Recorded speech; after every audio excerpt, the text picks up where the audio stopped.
All right, this morning I would like to look at Peter's message from Acts chapter 2 and then Paul's message in Acts 17 and help us understand the difference between the two. Because Peter did not approach his crowd the same way that Paul approached his crowd. And I think if we look at the difference between Peter's message at Pentecost and Paul's message on Mars Hill, we'll understand a little bit better our own culture, our own society, and where we are today in trying to reach the lost and trying to evangelize. And so let's begin looking at Acts chapter number 2 and starting with verse 14. Acts chapter 2, verse 14.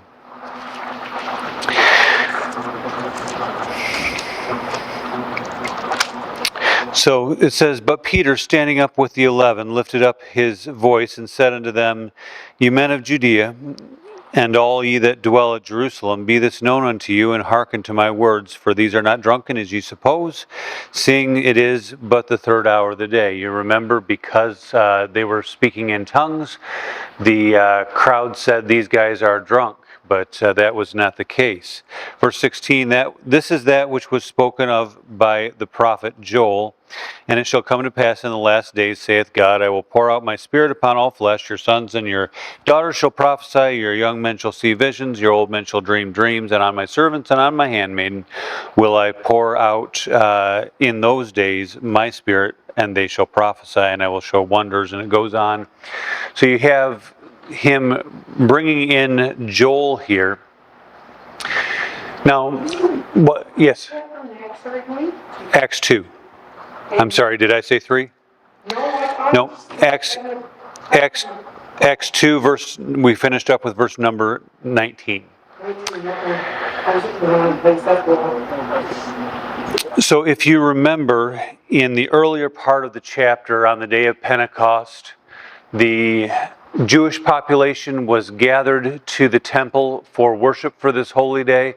Not only the Jews, but if you look at verse number 8 onward through verse 11, you see the Jewish proselytes, the Gentiles that had started to follow Yahweh, had started to worship the God of the children of Israel, and had started to follow him. And so for this high holy day, they would come in and celebrate the Passover and so on with them, or not the Passover, but Pentecost with them. And so here we do have this crowd there, but what we have to understand about this crowd is that they were all well versed in the Old Testament scriptures, in Jewish tradition, and in the worship of the one true God. Okay? This is going to be radically different when we look at Paul on Mars Hill. Whole different ballgame. Okay?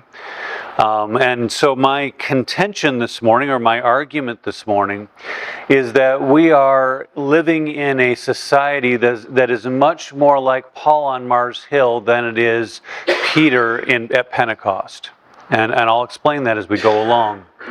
But the first thing we take note of is that the people that Peter is talking to in Acts chapter 2 are religious people. Good morning. Good to see y'all. So we're in Acts chapter 2. The people Peter is talking to here in Acts chapter 2 are folks that know the scriptures, that know who Yahweh is, and are trying to follow him. Now Peter just has to reach back into the Old Testament and prove to them that Jesus is the fulfillment of everything that they already believe in. Okay? So they've already got all this background. Peter just has to put all the pieces together for them and say, now believe in Jesus. He is your Messiah. He starts with the prophet Joel there, and he doesn't explain to them who Joel is. He just assumes that they know who he is and that they know Joel's prophecy. And because of the nature of the people that, or not the nature, but the religious education that these people have had, they know exactly who he's talking about and what it's all about. This used to be the case in our society.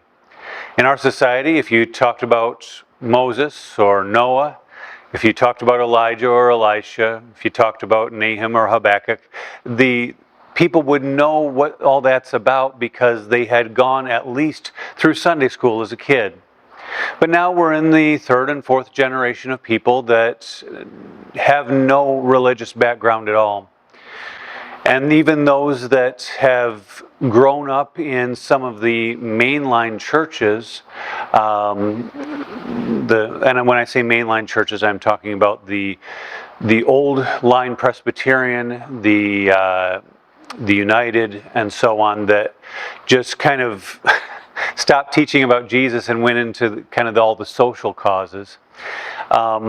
They didn't grow up and learn the things that they should have learned in Sunday school and learned the Bible stories and so on. And so as a result, we are in, like I say, either the third or the fourth generation of people here now in our society that you can try to talk to them about the old Bible characters, but they have no clue. Okay?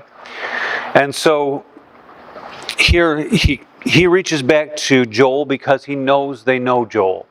And he talks to them about the prophecy of Joel, and some of it happened at Pentecost, some of it is still happening, some of it has yet to happen in our future. But we get to verse 21, it says, "And it shall come to pass that whosoever shall call upon the name of the Lord shall be saved." Verse 22, "Ye men of Israel, hear these words, Jesus of Nazareth, a man approved of God among you by miracles and wonders and signs, which God did by him in the midst of you, as you yourselves know. Him being delivered by the determinate counsel and foreknowledge of God, ye have taken and by wicked hands have crucified and slain, whom God hath raised up, having loosed the pains of death, for because it is not possible that he should be holden of it." So now he introduces Jesus. And he says Jesus is the Messiah, and he's proven he's the Messiah through the miracles that he has done. Then he brings up David. Again, a figure, prominent figure from the history of the Jewish people that even the Jewish proselytes would know about because of the Psalms. "For David speaketh concerning him," concerning Jesus, "I foresaw the Lord always before my face, for he is on my right hand, that I should not be moved. Therefore my heart rejoice, and my tongue was glad. Moreover also my flesh shall rest in hope." And he goes on from there.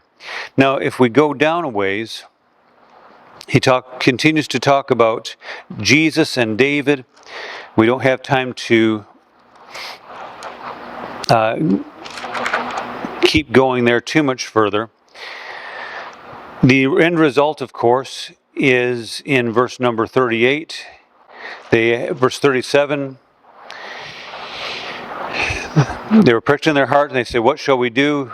Verse 38, he says, "Repent and be baptized, every one of you, in the name of Jesus Christ." So we see here that Peter, here at Pentecost,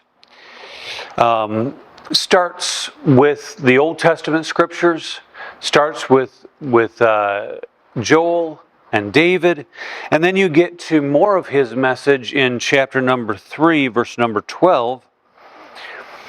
On a different day, but he's still addressing the same crowd. And now he starts all the way back at Abraham. And of course, the founder, God told Abraham that in thee shall all the nations of the earth be blessed, and I'll make of you a great nation. And so in verse number 12 it says, chapter 3 verse 12, it says, "And when Peter saw it, he answered unto the people, Ye men of Israel, why marvel ye at this?" So notice he's talking to you men of Israel. He's talking to Jewish people that have grown up in the Jewish religion. They know what worshiping God's about. They know who the true God is. All of that they have figured out. But he says in verse 13, the God of Abraham and of Isaac and of Jacob, the God of our fathers, hath glorified his Son Jesus, whom he delivered up and denied him in the presence of Pilate when he was determined to let him go. So now we've got him saying, okay, this is the same God that our fathers worshipped, and you've killed his Messiah. You keep on going. And we're going to move on down here to verse 22. He says, for Moses truly said unto the fathers, a prophet shall the Lord your God raise up unto you of your brethren like unto me. Him shall ye hear in all things whatsoever he shall say to you. So here we see that Moses is a picture of Jesus here for the Apostle Peter. Then he gets to Samuel in verse 24. So, all of this to say this. When Peter's preaching at Pentecost, and when Peter's preaching a few days later, he is talking to people that get it. Okay? They may not have accepted the Messiah yet, but they have this deep-seated appreciation for Yahweh God and for the worship of Him. And so it isn't a far step for them from, you already know the God of Abraham, Isaac, Jacob, David, Joel, and so on. Now you need to accept His Messiah. Okay? That is a short step. But if we go over to Acts chapter 17, we see that the Apostle Paul has a much bigger gap that he has to cross in dealing with the people of Athens. As I said, our society today is much closer to the people of Athens than we are to the people of Jerusalem. The people of Athens, as we'll see here, were polytheistic. They had many gods. They were very religious in that they wanted to make sure they kept all their gods happy. And they were very concerned with philosophy and wisdom. And so in Athens you had the two main groups of Greek philosophers. The first were the Stoics, the second were the Epicureans. The Stoics had the idea that logic was kind of the foundation for everything. The Epicureans believed that their version of pleasure was the basis for everything. Now, when the Epicureans talked about pleasure, they weren't talking about what you and I would call hedonism or just doing whatever you want. For them, the idea of pleasure was a quiet, peaceful life governed by logic, but not governed by God. The Epicureans believed that there were many gods, but the gods were somewhat disassociated with human life.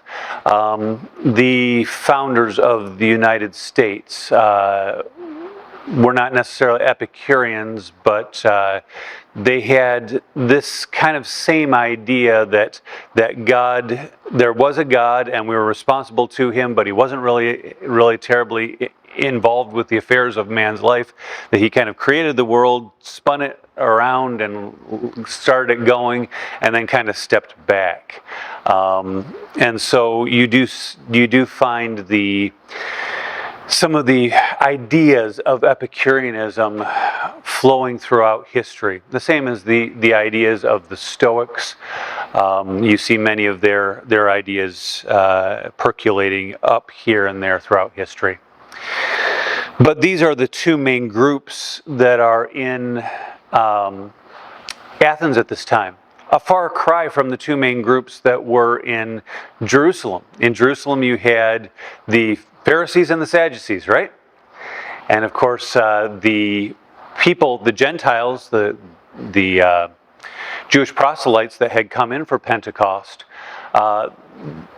They weren't, how do I say this? They were influenced by the Greek philosophers, but they would have chosen one side or the other, either the Pharisees or the Sadducees, as far as their doctrinal position within the Jewish faith.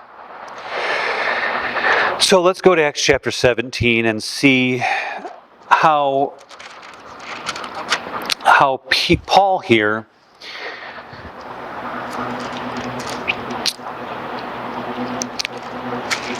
deals with the people of Athens differently than Peter dealt with the people of Jerusalem.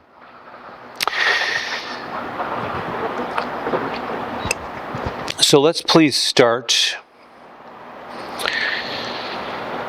Let me see here. Yes, let's start back with verse number 13. Acts 17:13. Says, "But when the Jews of Thessalonica had knowledge that the word of God was preached of Paul, or by Paul, at Berea, they came thither also and stirred up the people. And immediately the brethren sent away Paul to go as it were to the sea, but Silas and Timotheus abode there still. And they that conducted Paul brought him unto Athens, and receiving a commandment unto Silas and Timotheus for to come to him with all speed, they departed. Now, while Paul waited for them, so he's waiting for Silas and Timothy at Athens, his spirit was stirred in him when he saw the city wholly given to idolatry." So as I said, we've got a city here that is saturated with idol worship and the worship of many gods. You're talking about all of the gods of the Greek pantheon, and plus you've got the Roman emperor's cult going on at that time as well. So you've got dozens and dozens of gods that they worshipped, and of course each one was supposedly over a certain realm. So you had the god of the family, and the god of the harvest, and the god of fertility, and so on and so forth. Today is not that different. The only difference is modern society is better at hiding their idols or obfuscating their idols than this time was. But people still worship things. Okay, they worship their jobs, they worship their money, they worship their leisure, they worship their houses, they worship their family. The human heart was made to worship, and so if they're not worshiping God, they're worshiping something else. And our society today is polytheistic in that they will give lip service, most of them will, to the Christian God, simply because the Christian God has been the predominant God of our culture for a century or so now. But alongside their lip service to, yeah, I think there's a God out there somewhere, which is kind of that same Epicurean thing. You know, there's a God out there somewhere, but he doesn't care about me, and he doesn't care what I do. It's all good. Along with that, they put their time, energy, emotions, and worship into those things that they think are going to benefit them. This is no different than what the people of Athens were involved in when they would worship the god of the harvest and hope that he would give them something, and worship the god of fertility and hope he would give them something, and so on and so forth. Worship the god of rain and thunder and so on. So, Paul is there in Athens, the seat of wisdom and logic and thought of the day. These folks were very proud of their philosophers, and going all the way back to Aristotle and so on. They're very, very, very fond of their philosophers, very fond of their place in the world. If you think about it, the Greeks developed the kind of the philosophy and logic that even we work with today, and the Romans were the ones that built the war machine. Okay, And so very much today, even, we are influenced heavily by the Greek Empire and the Roman Empire. So let's go back here to Paul as he deals with these folks from Athens. Verse number 17, therefore disputed he in the synagogue with the Jews and with the devout persons. Now this is the same crowd that Peter dealt with in Jerusalem. Okay, that's where Paul started. He started in the synagogue because he knew that those folks had this baseline of knowledge. Okay, they knew who Yahweh was, they knew who Moses was, they knew who Joel was, all of that. But he also, it says, and in the market daily with them that met with him. So not only in the synagogue, but he's also meeting out in the open, in the marketplace, talking with people that have a radically different worldview, to put it very mildly, than the Apostle Paul does at this time. We see that with these two groups, verse 18. Then certain philosophers of the Epicureans and of the Stoics encountered him, and some said, what will this babbler say? And others, he seemeth to be a setter forth of strange gods, because he preached to them Jesus and the resurrection. And they took him up and brought him unto Areopagus, saying, may we know what this new doctrine whereof thou speakest is, for thou bringest certain strange things unto our ears. We would know therefore what these things mean. For all the Athenians, of the people of Athens, and strangers which were there, spent their time in nothing else, either to tell or to hear of some new thing. So, because of all these gods, each of these gods had their own origin story, their own hero myth built around them. And so you've got all of these gods, and with all of these gods, you've got all of these stories about these gods. And so the town spent a lot of its time not only in logic and in philosophy, but in telling the stories of the gods to each other, because you have a society that is oral in their tradition now. You don't have a written society as much. The Roman Empire had a very low literacy rate compared to us today. Basically, the rich people got taught, and not too many other people, until the Christians came along, and the Christians taught each other. And of course, we had to read the scriptures, right? And so you had the lower class, which was most of Christianity within the Roman Empire, were trying to educate themselves as to how to read and write so they could read the scriptures. So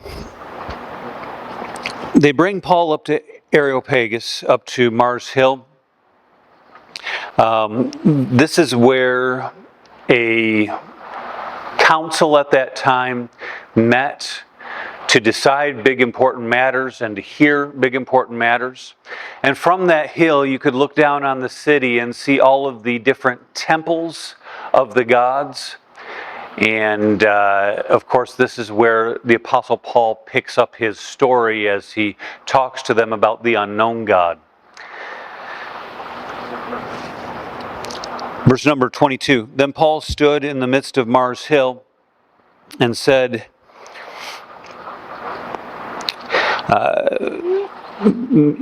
ye men of Athens, I perceive that in all things you are too superstitious.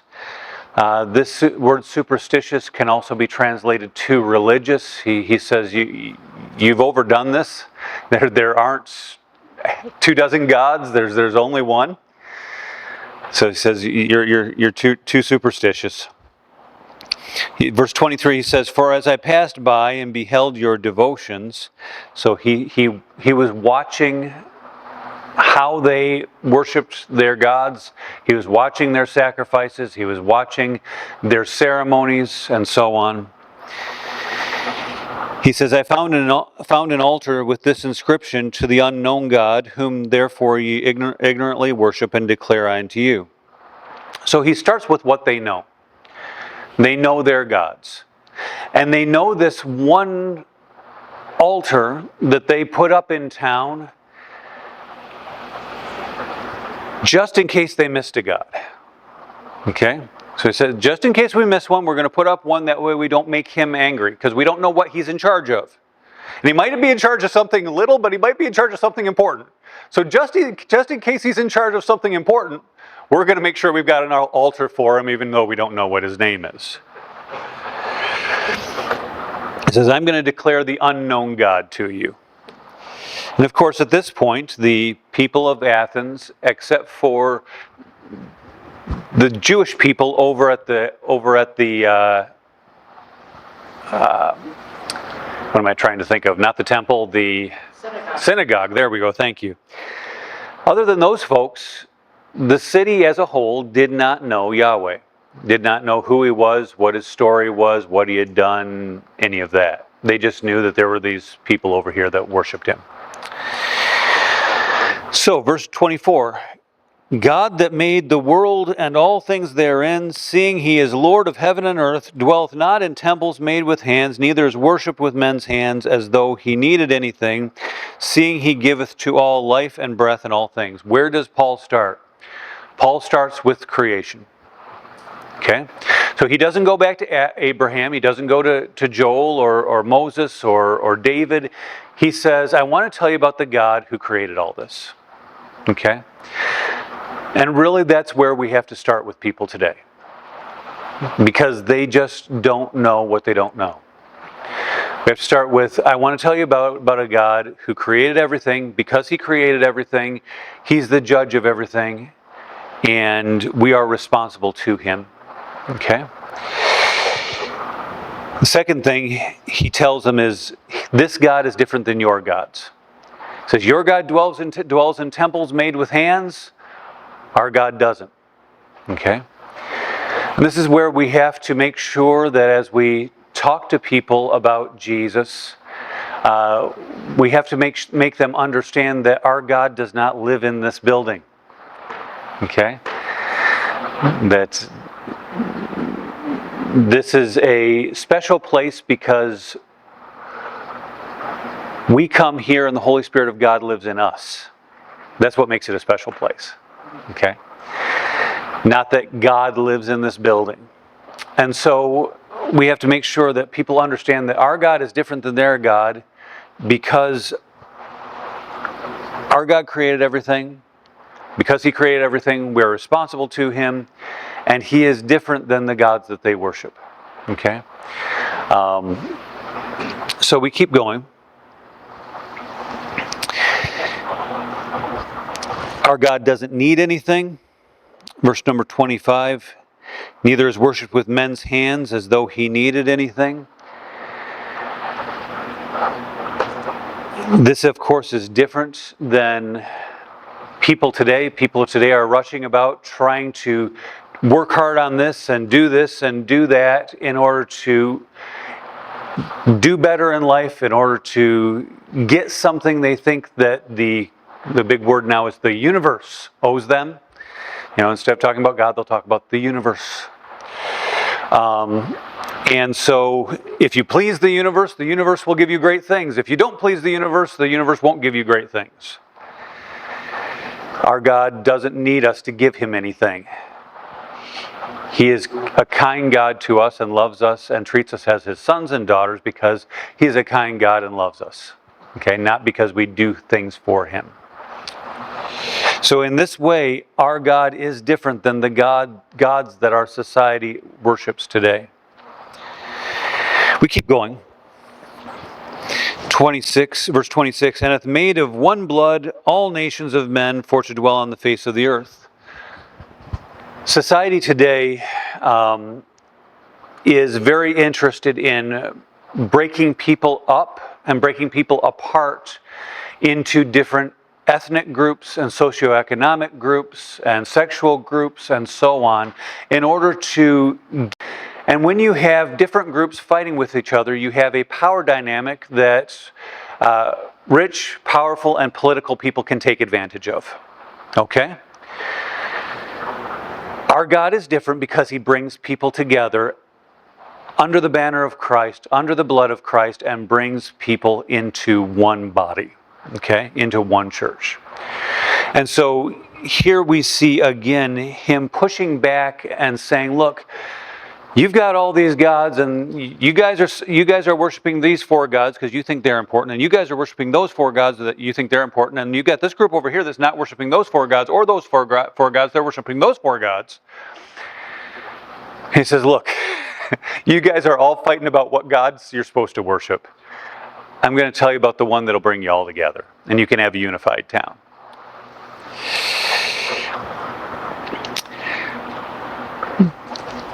Verse 26, and hath made of one blood all nations of men for to dwell on the face of the earth, and hath determined the times and times before appointed and the bounds of their habitation.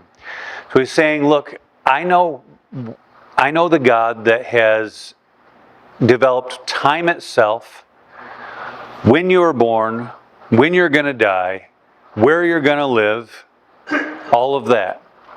So he's bringing it down to these very basic things of life. Where did I come from? Why am I here? How long am I going to be here? When am I going to die? He says, I know the God that knows all that.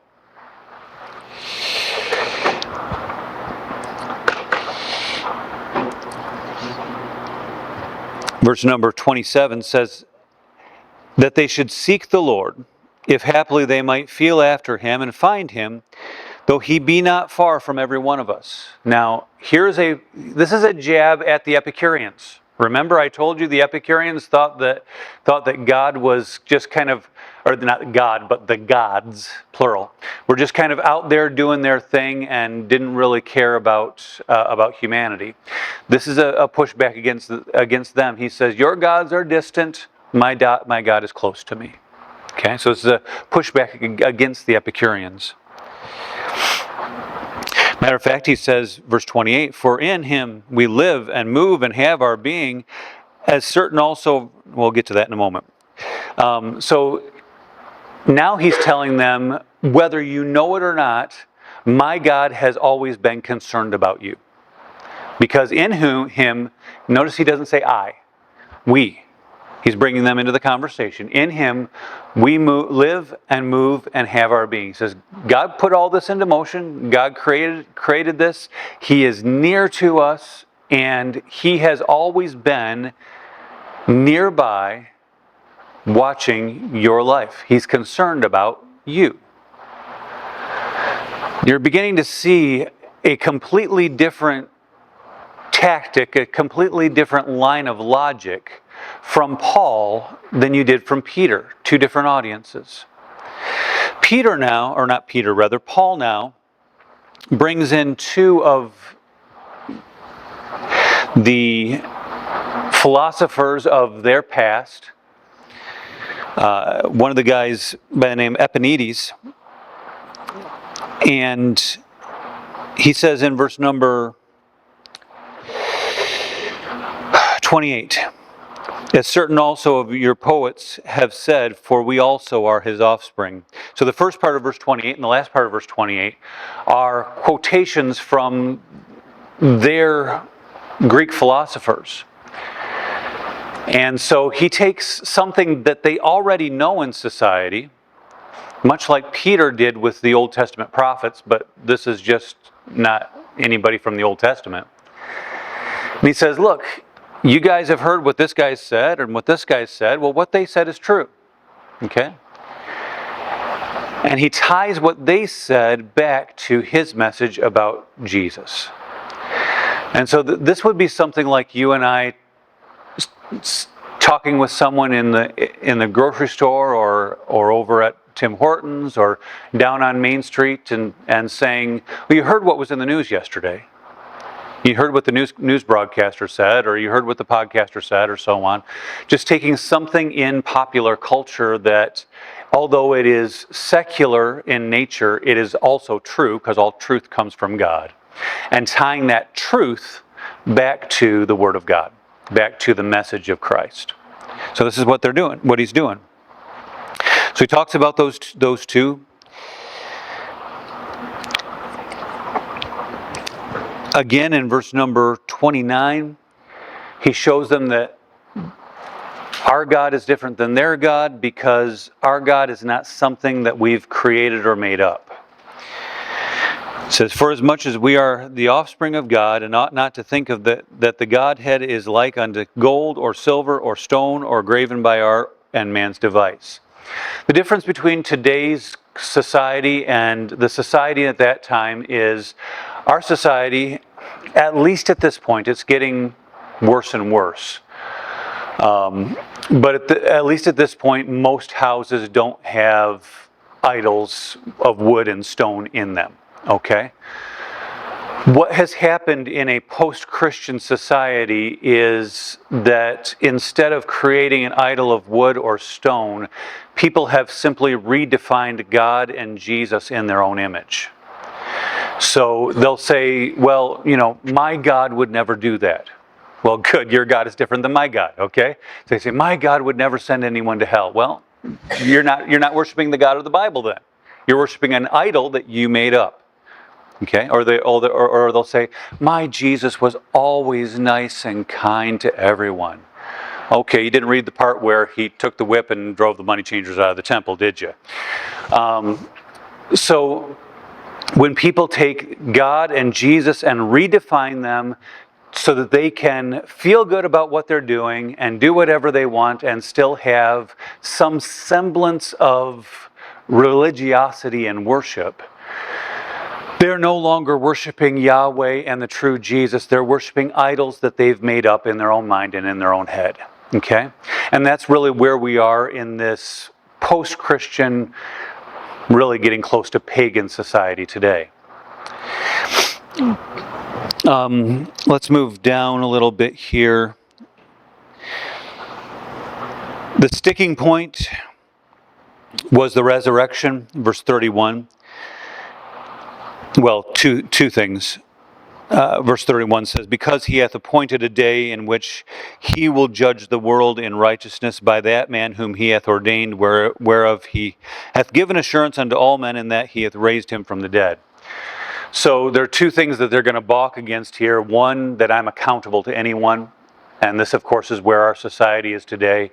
Our society is a very rebellious society in that we do not want to be accountable to anyone, especially a God that we cannot see or hear or touch. Okay? The other thing is the miraculous. We, of course, are living in a society today that wants to accept everything that science says at the same time as accepting everything that we feel and any mysticism that we feel. And so we have that weird juxtaposition in our society today where science says this, follow the science. I feel this, follow me. Okay? And so we have that weird conflict of ideas within the same people in our society. But our society does not want to be judged by God and does not want to accept the miraculous that they have not conjured up themselves. And here we have the resurrection of the dead. The biggest claim of Christianity is that Jesus rose from the dead. If Jesus didn't rise from the dead, there is no Christianity. And so they push back against that. It says, when they heard of the resurrection of the dead, some mocked and others said, we will hear thee again of this matter. Here's the truth of the matter. Even if we position our message exactly right to the audience that we're dealing with, some people are going to mock and some people are going to say, I'll listen to you later. Okay? It's just how things are going to go. Notice Paul didn't fight with them. Verse 33, so Paul departed from among them. Say, okay, guys, good enough. You've got the message. Verse 34, howbeit certain men clave unto him and believed, among which was Dionysius the Areopagite, and a woman named Damaris, and others with them. So you do have some folks that follow and believe. So hopefully this gives us an understanding of how our society is different than it was in the 1950s Okay, when everybody went to church and everybody learned the Bible stories and everybody had a deep background, at least in Christianity, even if they weren't Christians. And understanding that as we present Jesus to people, we really do need to go back to this idea of, let's first talk about who God is. God is the creator, okay? We're responsible to him. And he cares about us because he has been with us all through our lives, whether you realize it or not. And so because of that, now we need to then we move forward to, because he has created us, we are responsible to him, and he has sent Jesus, and Jesus has told us to repent and believe. And the proof is the resurrection. Okay? Our society is very much enamored with self-improvement and moralism. Okay? You hear many, many people say, well, I'm a good person. So I'm working on myself. So, the point of Christianity is not to make us better people. It's to make us redeemed and delivered people. Okay? And so Jesus did not come to make better sinners. He came to deliver us from the power of Satan. And we need to explain that to folks. All right, let's take a break and we'll get to our worship service.